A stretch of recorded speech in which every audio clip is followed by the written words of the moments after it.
What if I told you that there is one actually good, no, scratch that, actually great Avatar The Last Airbender game out there? And we will find it in one of the most unexpected places ever.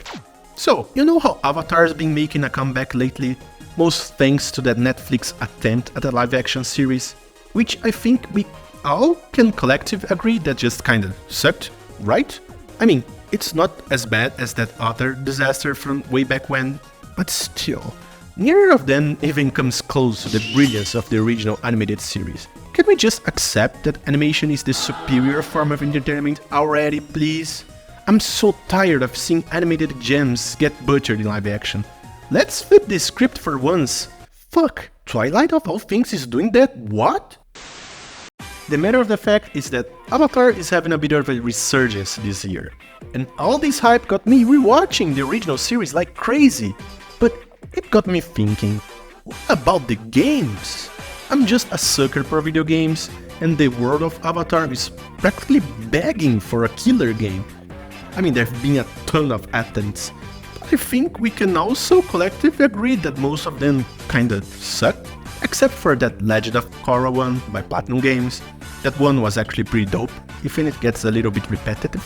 But when it comes to the OG series, even the games released to this day are just meh. Fucking quest for balance. What were they thinking? But like I said, there is at least one great Avatar The Last Airbender game hiding in plain sight.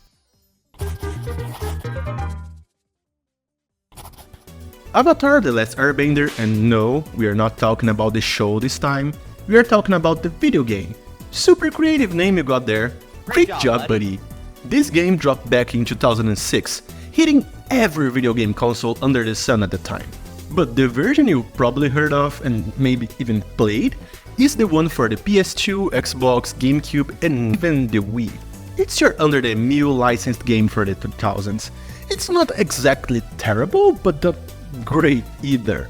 It's an action-adventure game with soft RPG elements sprinkled in. It's filled with cool ideas that never quite reach their full potential.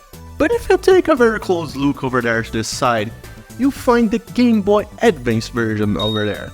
It's the most overlooked version of the game by a long shot. And now, let's be real, by the time this game hit the scene, the Nintendo DS and the PSP were already rocking the portable gaming world. And yeah, those platforms delivered experiences closer to the big leagues. But don't you sleep on the GBA version any longer, my friends, because it's not just a great licensed Avatar game.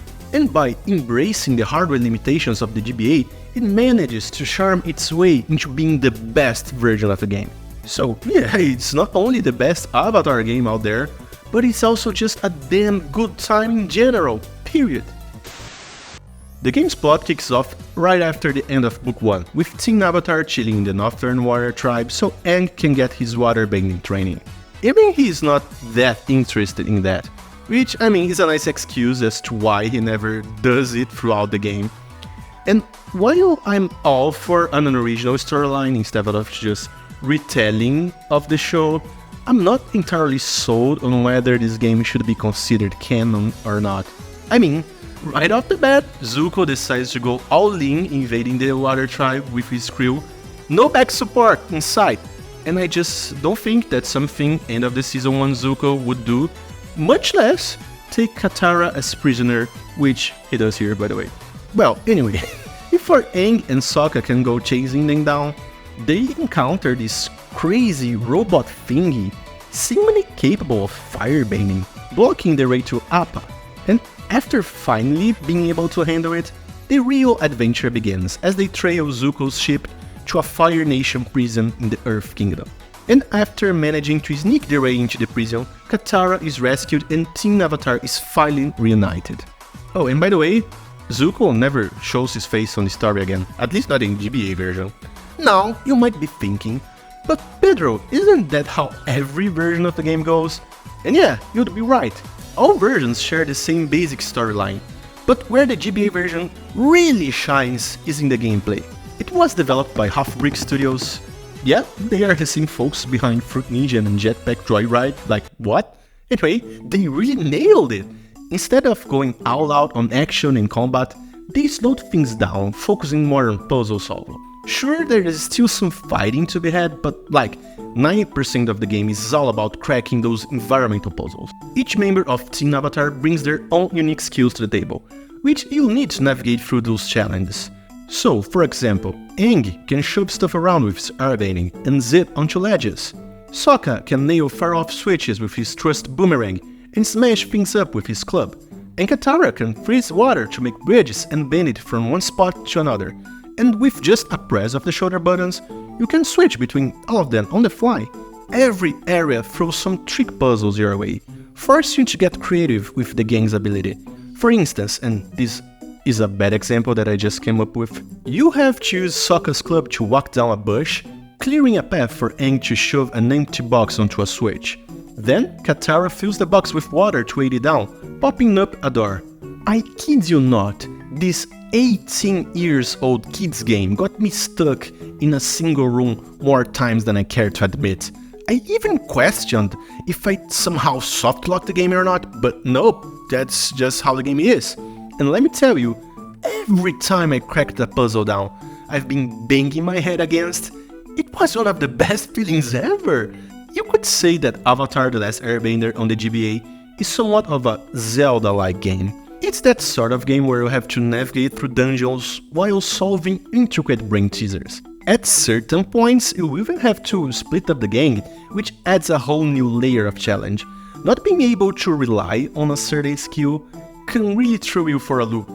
And it never feels unfair or repetitive, as the game keeps tossing new stuff your way. Aang, Katara, and Sokka will pick up some new tricks along the journey too. And speaking of journey, it's such a wild ride. You start off in the North Pole, then it's off to a prison island in the Earth Kingdom, as I mentioned before if you were paying attention. After that, we will meet with King Bumi in Omashu and delve into the city's underground vaults in search of an old map. Then it's off to some ancient ruins, deep in the jungles of an unexplored archipelago, like you're sort of a Tomb Raider or something, I don't know. And let me tell you, the pixel art in this game is top notch, like it's one of the best on the GBA. It perfectly captures the vibe of the Avatar world. Every location feels like it's ripped straight from the show with vibrant colors and attention to detail. And don't even get me started on the characters. Every little movement, from the subtle breathing animations to the way they interact with the environment, is just so spot on and beautifully animated. The art style alone had me hooked from the get-go, but you know what really sealed the deal for me? The soundtrack. I'm telling you, the music in this game is just something else. The ambient scores set this perfect mood, blending seamlessly with the graphics to create an immersive experience. The tracks have this calming vibe to them, perfectly fitted for the solving of all the puzzles you'll find your way.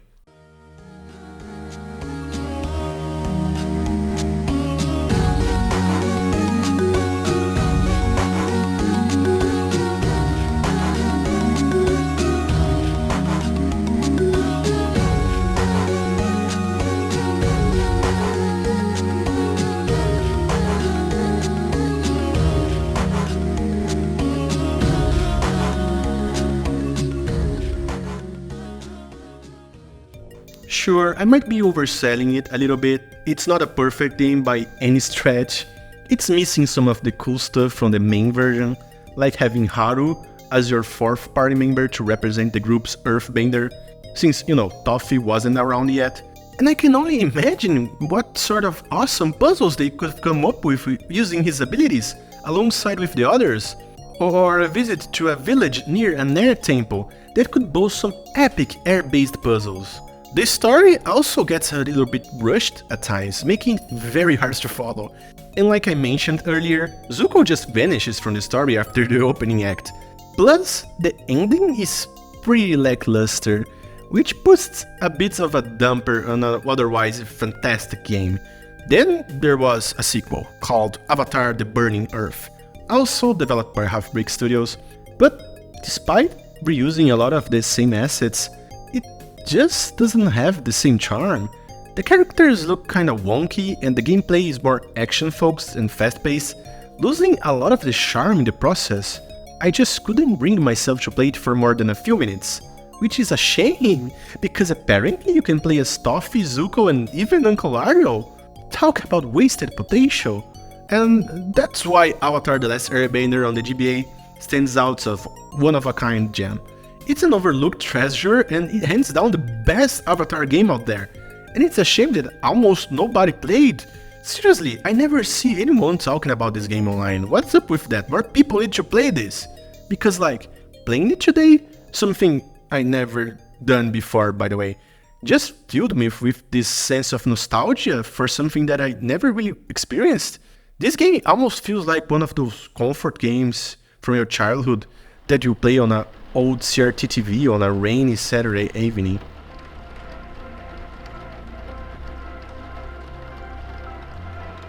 But hey, what about you? Have you played Avatar The Last Airbender on the GBA before? If so, what are your thoughts on it? Let me know in the comments below. I would really like to read them. I'm Pedro for 𝗠𝗨𝗦𝗘𝗗 and thanks so much for watching my video. If you like it, try checking out one of the videos on screen right now. Maybe even consider subscribing and follow me on Twitter, links on the description. I'll see you next time with some other probably obscure game or whatever, I don't know what next video is gonna be about yet. Anyway, I hope you liked it and bye bye!